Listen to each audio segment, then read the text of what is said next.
राधे राधे भक्तों, जय श्री कृष्णा, जय श्री राधे। आज मैं आपको अमावस्या के बारे में बताऊंगी कि माघ मास की मौनी अमावस्या कब पड़ रही है। हर महीने में अमावस्या आती है। अमावस्या तिथि पितरों को समर्पित होती है।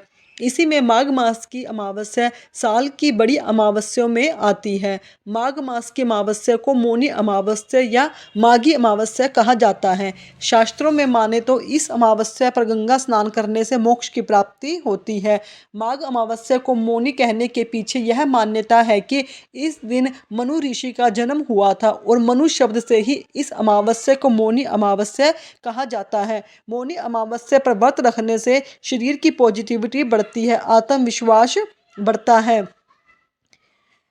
इस साल 2025 में सब पहले मैं आपको एक बात बताना चाहूँगी। मौनी अमावस्या के दिन प्रयागराज में संगम में स्नान करना बहुत शुभ होता है।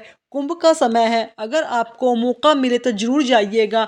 महाकुंभ का मेला चल रहा है। अखाड़ों का अमृत स्नान भी होगा। इस दिन संगम में स्नान करने के बाद भगवान विष्णु की पूजा करें और अपने पितरों के लिए जल का तर्पण करें। ऐसा करने से सुख सौभाग्य संतान की प्राप्ति होती है, हरि कृपा और पितरों का आशीर्वाद मिलता है। अब बताती हूँ मौनी अमावस्या 2025 के शुभ मुहूर्त के विषय में।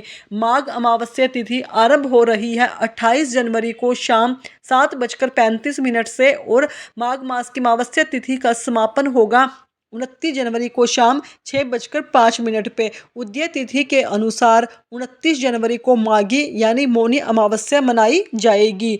मौनी अमावस्या के दिन स्नान ध्यान करके भगवान विष्णु की पूजा कर सकते हैं। साथ ही पूजा के बाद दान पुण्य भी जरूर करें। सूर्य उदय इस दिन सुबह 7:01 पर होगा और सूर्यास्त 5:58 पर। मौनी अमावस्या पर दुर्लभ शिववास योग का भी संयोग बन रहा है। शिववास का सहयोग मौनी अमावस्या यानी 29 जनवरी को शाम 6:05 तक है। धार्मिक मान्यताओं के अनुसार इस दिन भगवान शिव कैलाश पर माँ गौरी के साथ विराजमान रहेंगे। अमावस्या या मौनी अमावस्या पर सिद्ध योग का भी संयोग बन रहा है। सिद्ध योग का संयोग रात को 9:02 तक है। ज्योतिष शास्त्र में सिद्ध योग को बहुत शुभ मानते हैं। इस योग में भगवान शिव की पूजा करने से साधक की हर मनोकामना पूरी होती है। इसके अलावा मौनी अमावस्या पर श्रावण और उत्तराधा नक्षत्र का संयोग भी बन रहा है। इस योग में भगवान शिव की पूजा करने से शुभ फलों की प्राप्ति होती है। इस दिन पित्त और काल सर्प दोष से मुक्ति के लिए भी व्रत रखा जाता है। 29 जनवरी 2025 को प्रयागराज में कुंभ का तीसरा महास्नान किया जाएगा।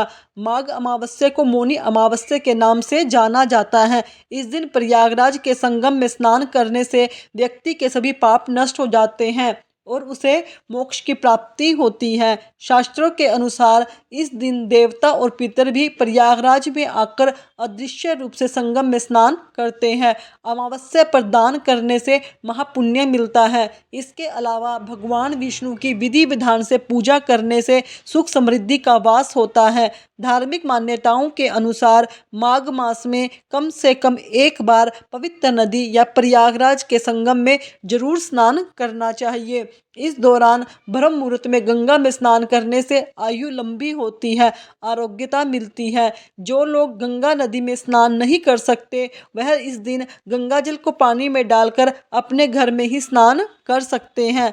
अब प्रश्न आता है मौनी अमावस्या पर हम किन चीज़ों का ध्यान दान करें। जैसे मौनी अमावस्या पर माघी अमावस्या पर तिल के लड्डू, कपड़े, आंवले का दान बहुत ही शुभ माना गया है। कंबल का जो भी चीज़ें शरीर में गर्मी देते हैं उनका दान करें। इस दिन सूर्यदेव को दूध और तिल के साथ अर्घ्य देने से हर मनोकामना पूरी होती है। एक और चीज़ आपकी जानकारी के लिए बता दूं, जिन भी लोगों ने संक्रांत पर दान नहीं किया था, पीरियड्स, बीमारी या किसी भी वजह से वो माघ अमावस्या पे उस दान को नहीं दे सके, इसी के साथ उम्मीद आप उस दान को माघी अमावस्या के दिन यानी मौनी अमावस्या के दिन कर सकते हैं। आप मौनी अमावस्या पर जितना भी हो सके अधिक से अधिक दान करें। अपनी सामर्थ्य के अनुसार अपने आप को कष्ट देकर दान देना उचित नहीं है। जितनी भी आपकी सामर्थ्य 1 रुपये की, 10 रुपये की, 20 रुपये के, आप उतना दान अवश्य कीजिए, क्योंकि माघ मास में दान का बहुत अधिक महत्व बताया गया है। धन्यवाद दोस्तों। अगर आपको मेरी वीडियो अच्छी लगी तो मेरे चैनल को